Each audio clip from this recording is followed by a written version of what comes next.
Siku kadhaa nyuma zilizopita, mrembo na mwanamuziki Tanasha Donna alishare picha kwenye ukurasa wake wa Instagram akiandika caption inayosomeka kwamba no filter no makeup. Sasa kwenye comments za watu mbalimbali walikuja wakiwa na mharas pamoja na kumletea mambo kadhaa ambayo walikuwa wakimsimanga kwa namna moja ama nyingine. Ameibuka Mange Kimambi na kuweza kuandika waraka ambao ni kama kumshauri Tanasha juu ya kile ambacho amekifanya. Sasa waraka ambao ameandika Mange Kimambi siku ya jana kupitia ukurasa wake wa Instagram ni dhahiri amemlenga Tanasha Donna, huku akiwa na mantiki ya kwamba kama anamshauri ama anampa sehemu ya changamoto juu ya watu wenye komenti zao. Kwenye andiko ambalo ameliandika Mange Kimambi linasomeka ya kwamba I was reading comments of people mocking and belittling this beautiful woman without giving her any advice. Mnapobali mtu pia mpeni na ushauri. Akaandika, Tanasha, you were the one of the most beautiful women in East Africa. Actually, kati ya wanawake wadai wote hakuna anayekupata kwa sura nzuri. Ulichofanya usoni wako is not permanent damage. Unaweza kudissolve hizo filters zote na ukarudi kama zamani. Usisubiri ziiche zenyewe. Sometimes haziishi depending na metabolism ya mwili wako. Please go and dissolve them. Uanze upya. That's if kama haukufanya lip surgery na kuweka fat filter kwenye lips, maana hiyo ni almost irreversible. Ila kama ni filter tu ni tatizo dogo kusolve.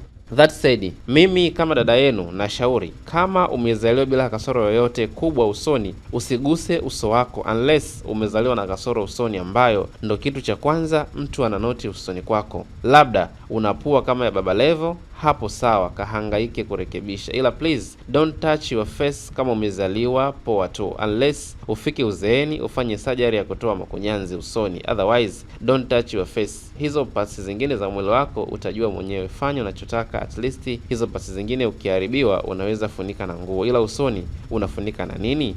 Never touch your face kama huna issue kubwa. Mange Kimambi akaendelea kuandika kusema kwamba Tanasha, for now please use the filter ili wasikubali this much. Ukisha solve the issue then you can go back to flexing with no filter pictures. So ameandika hivyo Mange Kimambi akimsihi Tanasha Donna juu ya kile ambacho amekifanya, lakini ametoa ushauri kwa watu ambao wamekuwa wakifanya surgery usoni, kwa sababu inasemekana ya kwamba Tanasha yeye amefanya surgery kwenye mdomo wake kama unavyoona kwenye picha za Tanasha, ikionyesha ya kwamba mdomo wake umekuwa mkubwa. So Mange Kimambi ameendelea kuwashauri watu wengine kwamba kama umezaliwa na changamoto ambayo inakulazimu ukafanye surgery usoni, basi ndio uende ukafanya, lakini kama umezaliwa poa tu, achana na issue za surgery, kwa sababu uso huwezi ukauficha na kitu chochote pale unapotembea. So kama una sehemu nyingine ya mwili ambayo unaweza ukaificha na nguo, wewe kafanye surgery, lakini uso uache kama ulivyo. So ni mambo ambayo yanamwendea Tanasha Donna pamoja na Mange Kimambi, lakini wewe kupitia ukurasa wetu wa YouTube hapo Sawasawa Digital tuandikie kile kitu ambacho amekifanya Tanasha Donna. Je, ni sahihi kwa maslahi mapana ya mwili wake,